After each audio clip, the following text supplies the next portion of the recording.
অনেক দূর থেকে আইছি। আসলে দাদা যখন দিল্লি গেছিল কি না, তখন আমি দাদার সঙ্গে দেখা করতে গেছিলাম। আমি দাদার মস্ত বড় ভক্ত, এত বড় ফ্রেন্ডলি না কি বলবো। তো দাদাকে যখন তাল খাচ্ছিল, এই যে তাল দেখছেন, দাদাকে বললাম যে দাদা আমি বাড়ি আসছি দিল্লি থেকে, কালকে আসে পৌঁছাইছি। আজকে দাদা ফোন করেছে, বলছে আসো তোমার গিফট তুমি নিয়ে যাও। তো দাদাকে মানে পেয়ে তো আমি যা খুশি হয়েছি, ওর থেকে এটা পেয়ে বেশি খুশি হয়েছি। কারণ যে দাদা সেদিন বলেছিল আমাকে, ফোন করেছে, দাদা আমার জন্য তাল রেখে দিও, তা রেখে দিয়েছিলাম। আর সবচেয়ে বড় কথা যে আমি গত 5 বছর ধরে তাল খাইনি আমি, আজকে পেয়েছি, কালকে মন ভরে খাবো দুপুরে, ঠিক আছে।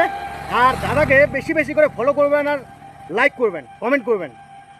আজকে ডেটে আমার দাদা মানে এত মেহনত করছে, এত মানে স্ট্রাগল করছে এটাতে, যে ও চাইছে যে একটু ভালো করে কন্টেন্ট ক্রিয়েটার যে তৈরি হতে পারি বা ভালো বলতে পারি। তো দাদা খুব লোককে হাসায় এবং খুব ভালো কথা বলে। আর গ্রামের কথা তুই মুই ভালো আছি মানে সেই লাগে, সেই লেভেলের একদম, বুঝতে পারলেন। ঠিক আছে দাদা, খুব ভালো লাগলো যে আসলাম, দেখা হলো, মানে মনটা ভরে গেল আমার একদম, কি বলবো তোমায়। ঠিক আছে।